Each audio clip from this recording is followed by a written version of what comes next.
Okay.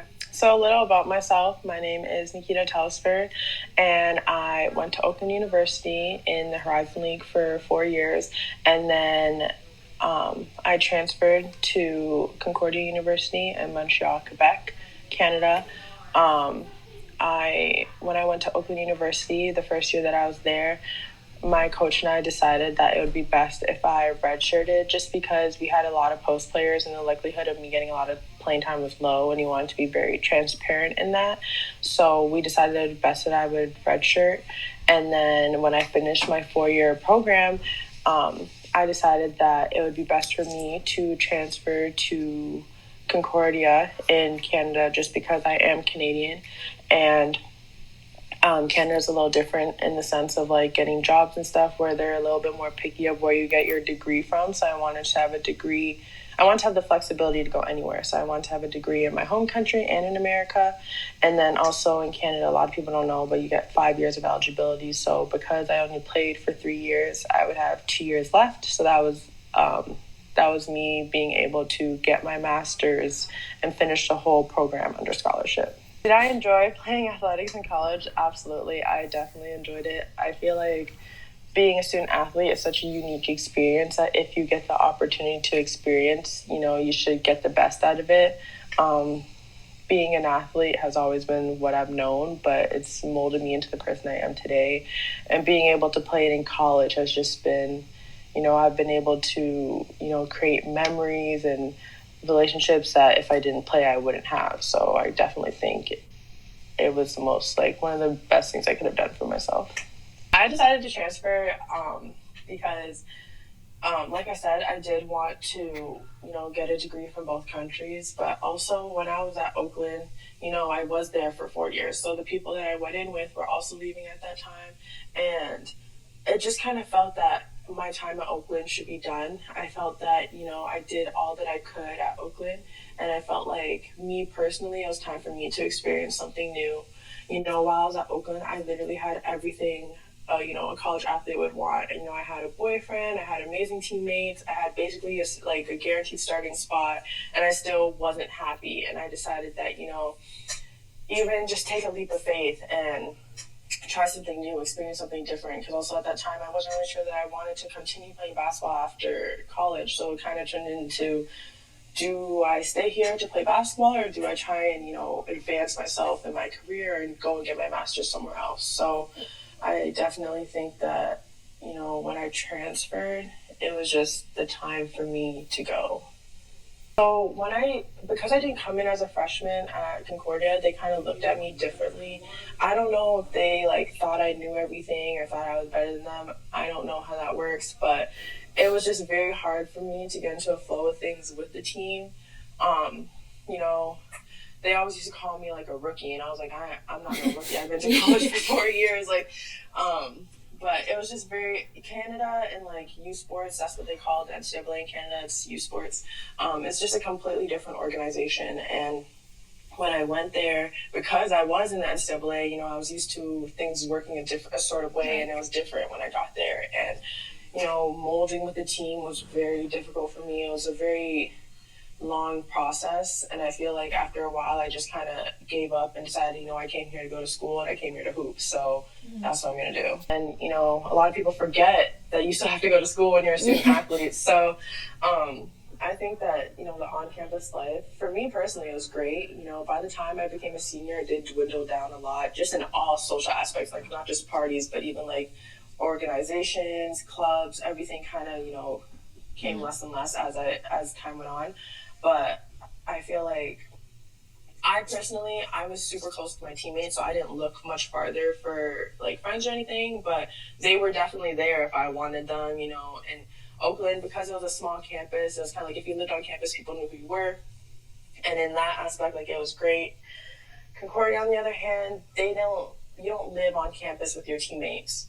So I think that's really what affected us as a team, because at the end of the day, when you live on campus or you live close to your teammates, you're bored, you just go to your teammate's house. Where at Concordia, you didn't have that luxury. And it was very hard for me personally, it was very hard for us to become really close because I only really saw them at practice and at lift. We didn't have class. I was a master's student, so I didn't have any classes with them. And it just trying to change the environment, because I just spend a lot of time like in class or at home. I didn't really spend it with my team. Do you think that's something that a lot of recruits forget to look at when they're visiting schools? Just kind of like focusing on only the athletic side?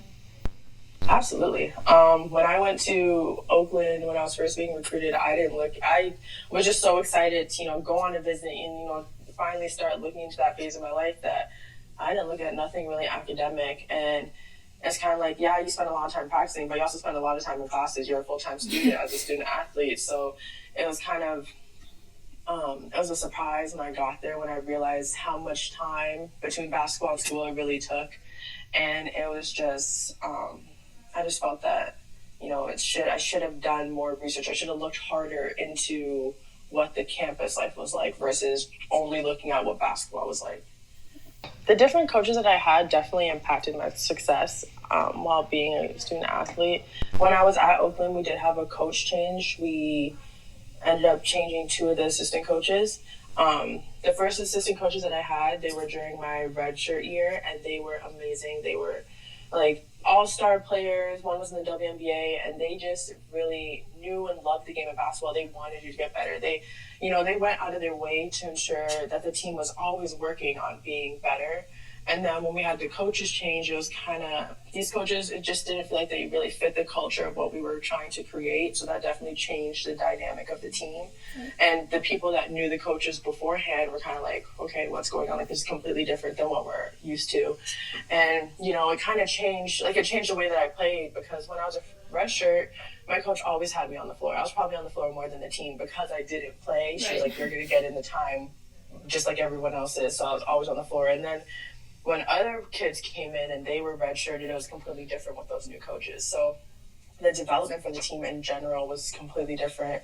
And then at Concordia, Canada doesn't always have the four-coach system. So when I was at Concordia, it was a head coach, and then she had three assistant coaches, but the assistant coaches they didn't really have a say in what we did.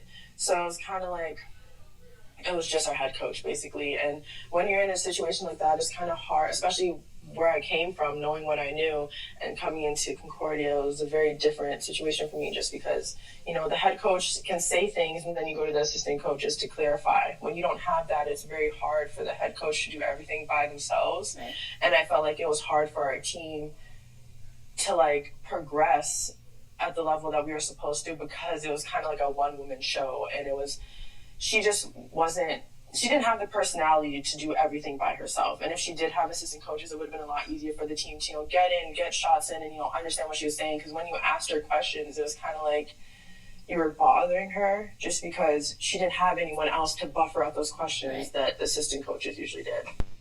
I do think that there's a problem with the amount of transfers that are in the United States, just because when you get a scholarship, you think, all right, I'm going to school for 4 years. And at the end of the day, when you go to a school, you don't leave a school if you're not happy. Right. Wait, I said that wrong. You don't leave the school if you're happy. Right. So if you're happy, you stay. And, all these people are leaving. And a little bit, I feel like it's on the players, but it's also on these schools.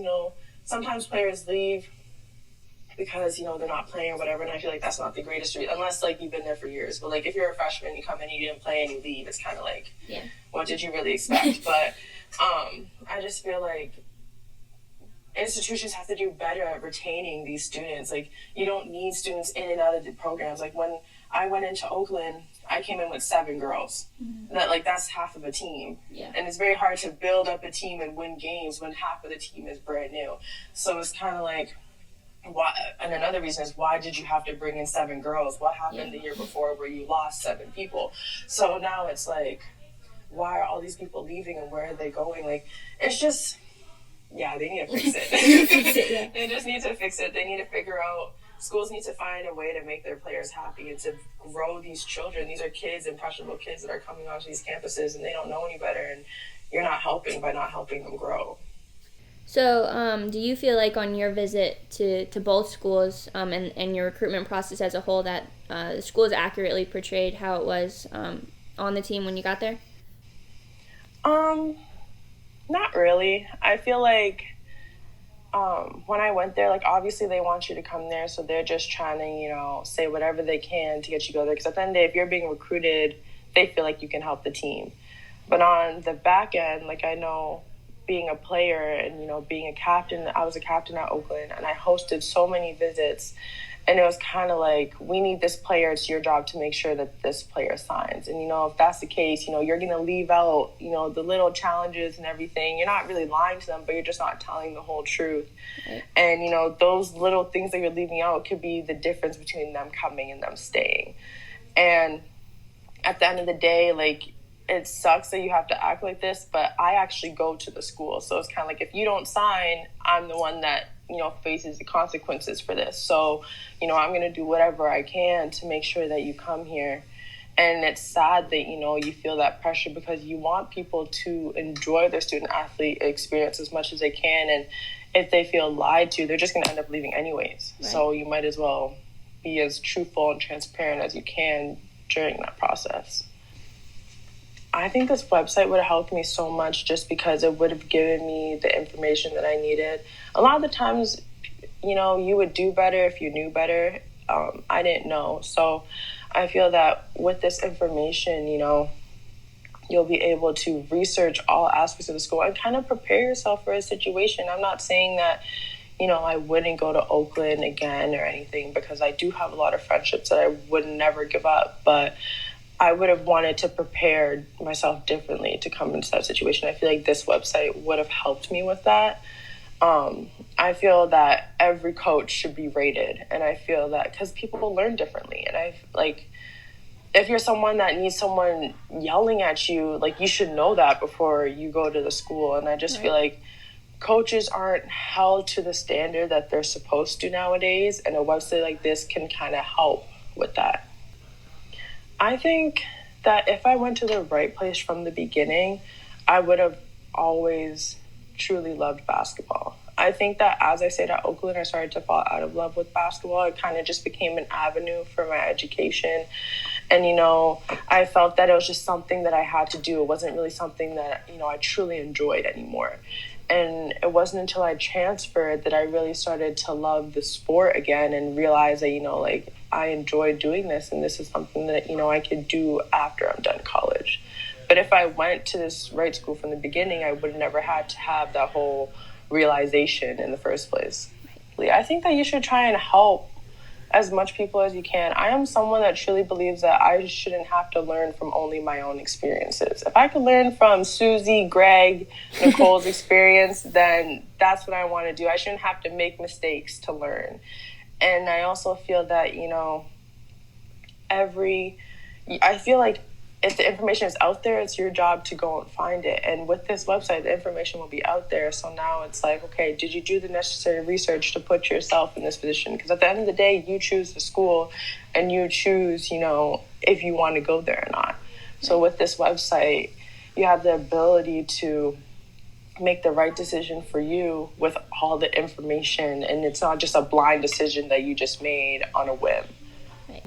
I think that getting to the right coach and, getting to the right school literally molds you as a person. I feel that, if you go to a school, if you play basketball when you love it versus when you play basketball when you hate it, those are two completely different players. And I think that when you find the right fit for you, it's just so much more enjoyable. And when you enjoy it, when you're enjoying life, you could see it, you have a different walk to yourself. And I just feel that, finding the right school is something I hope that everyone can do. And yes, you're going to make mistakes and you're going to have, nothing is perfect. But at the end of the day, if you could sit back and say you truly enjoyed your college experience, there's a lot of people that can't say that.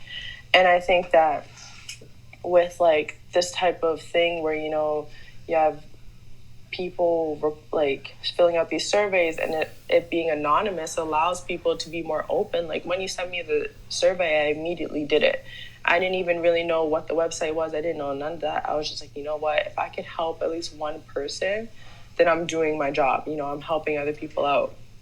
And I think that it's important, when you find the right school for yourself, it changes your mentality towards life. And I know that may sound extra, but it really is the truth. It changes who you are as a person, and it changes how you approach life.